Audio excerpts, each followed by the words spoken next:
sur cette nouvelle vidéo présentation de mes lectures. Cette semaine, je vais vous présenter les collections de Haru Tsukishima. Donc,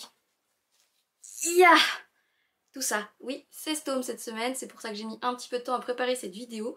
Donc nous avons Entre toi et moi une collection en 7 volumes chez Kana et We Must Never Fall in Love en 9 volumes chez Pika. Et je vais tout de suite commencer avec Entre toi et moi. Reita et Makoto sont voisins et amis d'enfance. Devenu très populaire au lycée, le jeune homme accorde à son ami le privilège de sortir avec lui. Guère impressionnée, l'adolescente refuse catégoriquement son offre. Non seulement elle le considère comme son frère, mais en plus elle connaît parfaitement son caractère égocentrique et sa bêtise. Alors que Makoto cherche à conserver leur amitié, Reita, lui, n'a pas dit son dernier mot. J'apprécie le style des dessins. Les personnages sont beaux, les planches sont lumineuses et animées. Les traits sont esquissés, les ambiances sont le plus souvent amusantes et romantiques, les expressions des personnages et les running gags renforcent le côté comique au risque de devenir un peu trop répétitif. Reita est aussi beau qu'il est insupportable. Narcissique et arrogant, le jeune homme attire toute l'attention sur ses caprices et ses comportements immatures.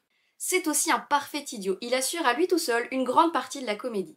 Entre ses réflexions, ses mimiques et ses nombreuses tentatives de séduction, notamment avec la technique du kabedon, Reita me fait mourir de rire. Murs, portes, vitres, tout est bon pour perfectionner sa technique afin de lui donner un air cool et sexy. Cette pose est utilisée comme un running gag autant pour son côté romantique que grotesque. Et même si j'apprécie le ton humoristique de son utilisation, je déplore le fait qu'il l'utilise trop souvent pour coincer la jeune fille et l'obliger à l'écouter. Mais bon, pour sa défense, elle ne lui laisse pas vraiment le choix.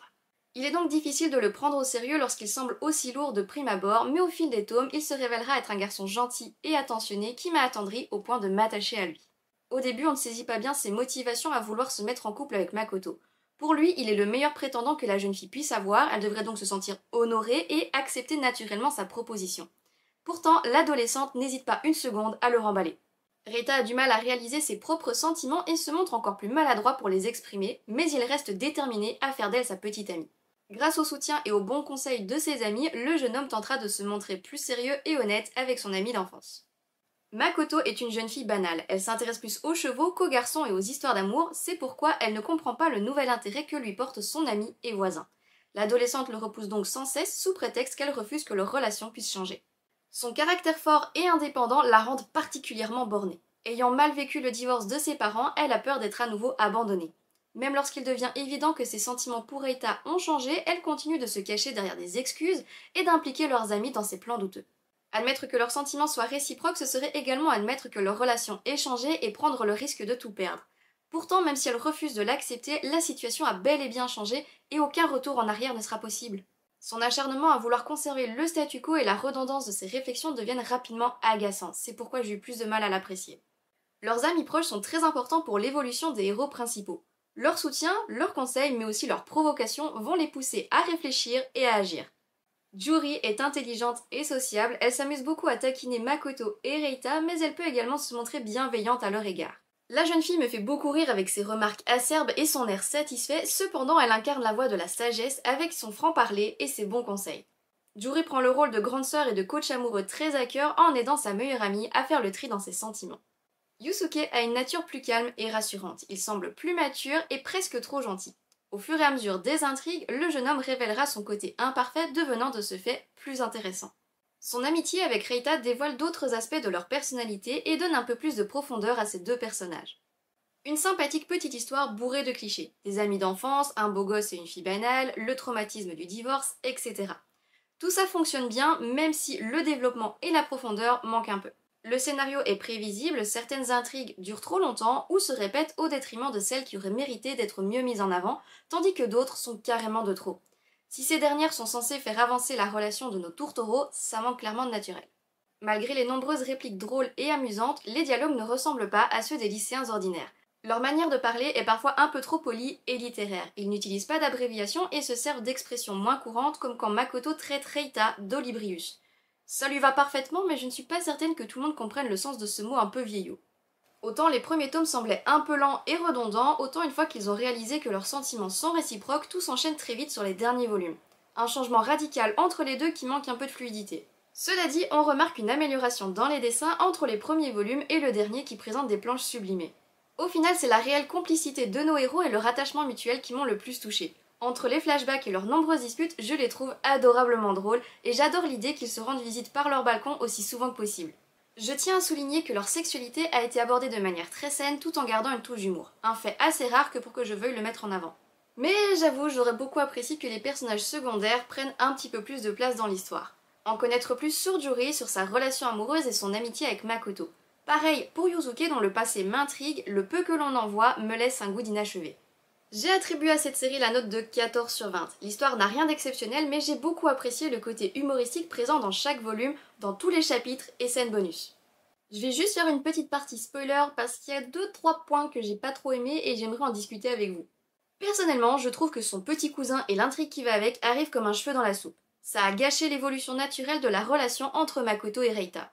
Leurs sentiments commençaient déjà à s'approfondir, notamment avec les nouvelles règles mises en place par la mère de Makoto, donc il n'y avait vraiment pas d'intérêt à remettre un pseudo-triangle amoureux avec un collégien, qui plus est son cousin. Makoto est traumatisée par le divorce de ses parents et les comportements frivoles de son père. Jugé comme étant le seul responsable de cette situation et des difficultés de Makoto à accepter les sentiments de Reita, le père de Makoto n'est pourtant pas le seul responsable du divorce. Non seulement il n'a pas été infidèle, mais en plus il est toujours amoureux de son ex-femme et il n'a pas abandonné ses filles. Il cherche à garder le contact avec elle, mais malgré ses efforts, Koko et Makoto ne sont pas intéressés. Bref, toutes les certitudes de Makoto volent en éclats le jour où elle apprend des demi-vérités et elle remet à nouveau en question sa vie et ses relations. Là où je m'attendais à une véritable discussion, que ses parents éclaircissent la situation et partagent leur expérience, ce qui aurait pu apporter un peu de maturité dans le récit, cette révélation tombe complètement à plat, elle n'apporte aucune explication ni profondeur, je suis vraiment déçue de cette intrigue, mais surtout de la manière dont elle a été traitée. Je vais maintenant passer à We Must Never Fall in Love. Juste avant les vacances d'été, Sakura décide d'avouer son amour au garçon le plus populaire de son lycée. Malheureusement pour la jeune fille, les choses ne se déroulent pas tout à fait comme prévu, non seulement elle se fait éconduire, mais en plus un inconnu en a été témoin. Bien qu'elle se réconforte en pensant à sa prochaine rencontre avec sa nouvelle famille et surtout à son futur adorable petit frère, Sakura ne s'attendait pas à retrouver l'inconnu à moitié nu dans sa cuisine. Kaede, son frère adoptif, n'est pas aussi petit et mignon qu'elle se l'était imaginé. La cohabitation entre ces deux adolescents s'annonce déjà mouvementée. Le style des dessins est très beau, il y a clairement une amélioration des traits rendus plus nets et contrastés. Les planches sont épurées, élégantes et dynamiques. Partagées entre l'humour omniprésent et les très nombreuses scènes romantiques, on y retrouve également des ambiances chaleureuses et des mecs canons. J'apprécie d'autant plus l'intensité de leur regard, l'attention et l'attraction qu'il y a entre les personnages. D'ailleurs, les héros principaux ressemblent beaucoup à ceux de sa série précédente. Sakura adore cuisiner et prendre soin de ses proches. Depuis le décès de son père lorsqu'elle était enfant, elle a toujours vécu seule avec sa mère. Elle qui rêvait d'avoir un petit frère pour le choyer et être son modèle, elle est un peu déçue de découvrir un adolescent bougon. Kaede aussi vient d'un foyer brisé. Depuis le divorce de ses parents, il a toujours vécu seul avec son père qui travaillait beaucoup pour subvenir à ses besoins. Même s'il ne considère pas du tout Sakura comme sa sœur et bien qu'il lui fasse régulièrement comprendre qu'il ne la verra jamais comme telle, ses gestes sont malgré tout assez ambigus. Le jeune homme a tendance à se mettre à l'aise en restant torse nu et sa proximité ainsi que ses actes perturbent beaucoup Sakura qui n'a pas l'habitude de côtoyer des garçons. D'un naturel réservé, seule la jeune fille arrive à perturber Kaede au point de devoir cacher sa possessivité et son instinct protecteur derrière ses obligations familiales. Le remariage de leurs parents leur a beaucoup apporté. Une nouvelle famille aimante, un cadre stable, chaleureux et convivial. Cette ambiance bienveillante accompagnera les deux adolescents tout au long de l'histoire. Vivre ensemble, partager de bons repas, veiller les uns sur les autres sans oublier l'importance des petits gestes, tout cela contribue au bonheur de cette famille recomposée. C'est pourquoi la peur de briser ce nouveau foyer empêche Sakura et Kaede d'explorer leurs sentiments. Ils vont se taquiner gentiment, partager des moments de tendresse et même vivre quelques expériences plus intenses. Et bien qu'ils essaient vraiment de se contenir, leur attraction semble tellement naturelle qu'il leur est difficile de lutter plus longtemps. Ils ne sont pas liés par le sang, donc pour moi il n'y a de problème que si leur histoire tourne mal. Ils sont encore jeunes et inexpérimentés, c'est pour cela que ça les inquiète autant que la réaction de leurs parents et le jugement des autres. Même si j'apprécie le développement des relations enfants-beaux-parents qui se passent en douceur, je ne comprends pas les remariages où les familles se rencontrent seulement lors de l'emménagement. C'est pas la première fois que je vois ça, mais je ne comprends toujours pas. Les personnages secondaires sont assez peu développés, hormis Atano, le coup de cœur de Sakura du tout début. Celui-ci va prendre plus de place dans l'histoire et connaître une belle évolution. Au départ, il semble assez dur et froid, mais en apprenant à le connaître, on découvre un garçon gentil et attentionné. D'ailleurs, son meilleur ami est très sympathique également et il aurait mérité de prendre plus de place dans l'histoire. Les copines de Sakura sont adorables et amusantes, mais à part soutenir leurs amis et assurer une partie de la comédie, elles ne servent pas à grand chose. Les dialogues sont plus naturels malgré les nombreuses fautes d'accord et de conjugaison. Les Cabedon quant à eux sont toujours présents, même s'ils sont moins nombreux et plus subtils.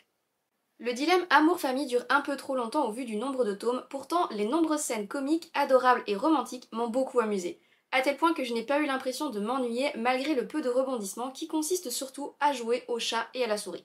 Cela dit, la fin de la problématique principale est conclue beaucoup trop rapidement à mon goût.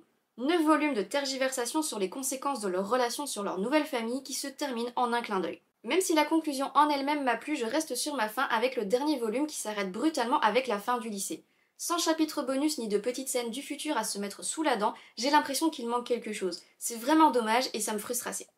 L'autrice a annoncé dès le début que ce serait une histoire pleine de clichés dont le but est d'émouvoir et de faire chavirer le cœur de ses lecteurs. Pour moi, c'est réussi. Mon cœur a fait boum plus d'une fois et a même eu quelques ratés.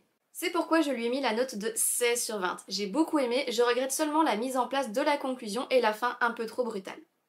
Voilà qui conclut cette vidéo, j'espère qu'elle vous a plu. Comme d'habitude, n'hésitez pas à liker, à commenter, à partager et surtout à vous abonner pour la suite de mes lectures et de mes présentations. Et en attendant la prochaine vidéo, je vous dis ciao!